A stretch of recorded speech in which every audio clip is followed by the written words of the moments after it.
하나님의 사람입니다. 저에게는 여러 가지 이름과 호칭이 있습니다. 저의 어머니 아버지께서는 저에게 양준모라고 이름을 주어주셨고, 집에서는 아들이라고 부릅니다. 또 제 가정에 가서는 여보, 아빠라고 불리웁니다. 교회에서는 양준모 형제, 양준모 성도님이라 불리면 좋겠지만 목사라고 불리기도 합니다. 이처럼 하나의 사람에게도 다양한 호칭과 다양한 이름이 따라옵니다. 그 호칭 속에는 관계도 담겨 있고요. 또 그 호칭 속에는 사람들이 나에게 원하는 역할과 책임이 따라오기도 합니다. 예를 들어 목사라는 호칭은 단순한 직함이 아니라 교회 안에서 맡아야 하는 사명, 교회 안에서 다해야 하는 책임이 함께 담겨 있는 이름입니다. 우리 여러분에게도 호칭이 많이 있지요. 적게는 2-3가지에서 많게는 4-5가지 이상이 호칭이 있을 줄 압니다. 여러분은 어떤 이름이 불리어졌을 때 가장 사랑스럽고 가장 듣기 좋던가요? 엄마. 참 감동적입니다. 성경에 보면요, 바울이 디모데를 부를 때 다양한 방식으로 불러요. 때로는 다정하게 디모데야 이렇게 부르기도 하고요. 때로는 애정을 담아 내 아들, 참 아들 디모데야 이렇게 부르기도 합니다. 그리고 때로는 사역의 자리에서 그리스도 예수의 일꾼, 나의 동역자 디모데야 이렇게 부릅니다. 근데 오늘 말씀해 보니까 바울이 디모데를 부르는데 너 하나님의 사람아, 굉장한 표현입니다. 하나님의 사람. 이 말은 단지 디모데가 하나님을 믿는 사람이라는 이 뜻 이상을 담고 있는 거예요. 디모데는 하나님의 것이었고요, 하나님에 속한 사람이었고요, 하나님으로부터 출발한 사람이라는 말입니다. 여기서 중요한 것은요, 바울이 디모데를 너 하나님의 사람아 라고 부를 때에 바울 마음 가운데 있는 목회적 마음인 것 같습니다. 바울은 디모데와 자신과의 관계에서 기대해서 이렇게 말하는 게 아니에요. 바울은 디모데가 교회에서 그 에베소 교회에서 목회적 기능으로 디모데를 부르는 것도 아닙니다. 바울이 디모데에게 지금 이렇게 부르면서 기대하는 것은 디모데라는 이 한 사람이 하나님 앞에서 온전히 서기를 바라는 마음으로 부르는 겁니다. 조금 더 현실적으로 표현하자면 디모데야, 나한테 잘 보이려고 하지 말고, 디모데야, 교회에서 기대에 부응하려고 하지 말고, 디모데야, 세상에서 이름을 남기려 하지 말고, 오직 하나님 안에서, 오직 하나님 앞에서, 오직 하나님께 속한 사람이 되라.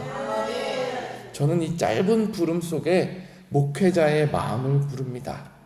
참된 목회자인 바울이 디모데에게 한 가지를 바라는 그 마음 가운데 저도 감히 여러분께 말씀드리고 싶습니다. 하나님께서 우리를 빚어가고 있습니다. 하나님께서 우리를 만들어가고 계셔요. 그러니까 여러분의 정체성을 하나님 앞에서 찾으십시오. 여러분이란 이름을 규정하는 데 있어서, 여러분이란 사람을 정의하는 데 있어서 하나님 안에서 규정하십시오. 때로는 사람들이 여러분을 볼 때에 어떠한 이름으로 여러분들을 부를지 모르겠습니다. 어떠한 기대 가운데 여러분을 부를지 모르겠습니다. 그런데 여러분들이 정말로 하나님 앞에 서려고 할 때에 주변에 있는 사람들 입술을 통해서 야, 저 사람 정말 참 하나님에 속한 사람이구나, 은혜의 증거가 되기를 축복합니다. 그러면 누가 하나님의 사람일까요? 우리 11절 한번 보여주십시오. 본문을 보면요, 바울의 권면 속에는 참 하나님의 사람이 되기 위한 믿음의 결단과 수고가 담겨 있어요. 먼저 11절에 보면 이것들을 피하고, 이것들이라는 것은 앞선 단락 6장 3절에서 11절에 언급한 경건을 방해하는 것들입니다. 즉 경건을 나의 개인적인 사익의 수단으로 여기는 것들, 돈을 사랑하는 것들, 또 그러다가 보니까 분쟁과 다툼에 휘말리는 사람들, 이것들을 피하라 합니다. 근데 피하라는 거는요, 단순히 무시하거나 거리를 두는 정도의 수준이 아니에요. 적극적으로 단절을 하고요, 등을 돌리라는 말입니다. 하나님의 사람은요, 세상의 허망한 것들로부터 등지는 사람이에요. 그 허망한 것들이 달콤해 보인다 할지라도 하나님의 사람은요, 하나님의 뜻을 생각하며 허망한 길을 등지는 사람입니다. 그런데요, 허망한 것들에서부터 우리가 등을 질 때는요, 우리가 바라보는 곳이 하나님이 원하는 곳이 될 수 있어요. 의와 경건과 믿음과 사랑과 인내와 온유를 따르며 등져야 하는 반대편에는 하나님께서 기뻐하시는 거룩한 성품과 열매들이 반드시 있습니다. 의와 경건, 하나님 앞에서 바르고 진실한 태도, 믿음과 사랑, 하나님과 이웃을 향한 신실한 관계, 인내와 온유, 고난과 오해 속에서도 흔들리지 않는 내 내적 단단함. 하나님의 사람은요, 하나님을 사랑하는 사람이잖아요. 하나님의 사람은요, 하나님의 성품을 닮아가고 싶어하는 사람입니다. 그래서 날마다 몸부림치는 사람입니다. 근데 이 말씀을 보면요, 야, 참 하나님의 사람이 되는 게 어렵구나, 이런 생각이 들어요. 해야 할 것도 많고 하지 말아야 할 것도 왜 이렇게 많은 건가? 쉬운 길이 아니구나. 마치 가파른 오르막을 쉼없이 올라가는 것 같구나. 이런 생각을 하면서 솔직히 말하면 자꾸 지치고 넘어지는 우리 자신을 보게 됩니다. 근데 거기에 바울의 핵심이 있어요. 12절을 보십시오. 만약에 디모데가 이 모든 일들을 넉넉히 감당할 수 있어서 피할 것을 피하고 추구할 것을 추구할 수 있어서 마음만 먹으면 다 할 수 있는 사람이 디모데였다면은 바울은요, 디모데에게 선한 싸움을 싸우라라고 말하지 않습니다. 바울은 디모데의 연약함을 압니다. 그래서 말하는 거예요. 믿음의 선한 싸움을 싸우라. 너가 흔들리는 데를 아니까, 너가 넘어지는 포인트를 아니까, 너가 연약한 부분을 아니까 우리는 싸워야 된다. 쉬지 말고 싸워야 된다. 넘어지지 않는 사람이 아니라 넘어져도 다시 하나님 편에 서려고 하는 사람, 자신과 싸우고 유혹과 싸우고 세상의 허탄한 것들과 싸우면서 그리스도를 붙들려는 그 싸움을 포기하지 않는 사람. 그래서 바울이 말하는 것이 영생을 취하라라고 말하는 거예요. 여러분, 성경의 구속론을 잘 아시죠? 사람이 스스로 영생을 붙잡는다고 해서 붙잡을 수 있는 게 아니에요. 사람이 스스로 영생을 취할 수 있는 것이 아니에요.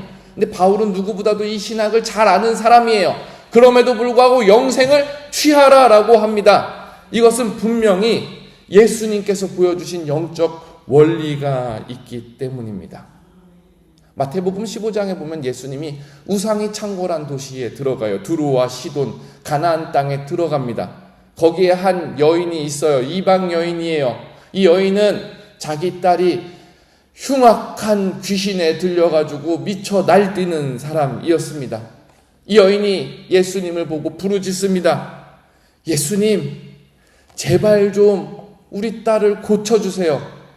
예수님이 아무런 응답을 하지 않아요. 아무런 응답을 하지도 않고 들은 척도 하지 않고 본 척도 하지 않으세요. 그때 이 여인이 한 번 더, 아니요, 수차례 예수님에게 가서 소리를 지르고 예수님에게 가서 부르짖습니다. 예수님이면 할 수 있잖아요. 예수님이면 바꿀 수 있잖아요. 예수님이면 나를 살릴 수 있잖아요. 어찌나 그랬든지 어찌나 부르짖었던지 제자들이 예수님께 와서 중재를 요청합니다. 예수님, 저 사람 좀 제발 돌려보내주세요. 너무 시끄러워 죽겠습니다. 그때 예수님이 말씀하세요. 나는 이스라엘을 위해 왔지 이방 사람들이 해온 것이 아니다. 자녀에게 줄 떡을 취해서 개들에게 던지는 것이 마땅하지 않다. 예수님께서 이렇게 외면을 하시고 거절을 하실 때 여자가 와서 예수님을 취합니다. 여자가 와서 예수님을 붙들어요. 주님 옳아요. 주님 맞아요. 그러나 개들도 주인의 상에서 떨어지는 부스러기를 먹고 삽니다. 여러분, 누가 영생을 붙드는 자입니까? 누가 하나님 편에 서는 자입니까? 사람이 마음만 먹으면 모든 것을 다 능히 할 수 있어서, 사람이 마음만 먹으면 모든 완벽한 경건을 만들 수 있어서, 무너지지 않는 신념이 있어서 하나님의 사람이 되는 것이 아닙니다. 하나님의 사람은요, 하나님 편에 서려는 몸부림치는 사람입니다. 자격이 되지 않는다 할지라도, 비록 내 모습이 지금 온전하지 않다 할지라도, 때로는 부족해서 주님 앞에 서는 것 자체가 민망하고 부끄럽다 할지라도 자기 자신의 모습을 보고 애통해하고 예수님의 모습을 보고 갈망하고 주님 앞에 나아가 말하는 사람입니다. 주님, 제가 주님 편에 서고 싶습니다. 주님, 제가 주님의 사람이 되고 싶습니다. 주님, 제가 주님을 닮아가고 싶습니다. 여러분, 오늘 하루 이 세상 가운데서 하나님의 사람으로 살아가십시오. 오늘 새벽 이 시간의 부르짖음이 이 주제로 딱 귀결되었으면 좋겠습니다. 하나님, 하나님의 사람으로 살고 싶습니다. 저는 하나님의 소유입니다. 월요일 아침에 하나님의 사람으로서의 우리의 본질을 확인하고 한 주간 나아가 내가 대리로 승리하는 것이 아니라, 내가 사장으로 승리하는 것이 아니라, 내가 목사로 승리하는 것이 아니라, 내가 권사로 승리하는 것이 아니라 하나님의 사람으로 승리하는 한 주가 되기를 주님의 이름으로 축복합니다.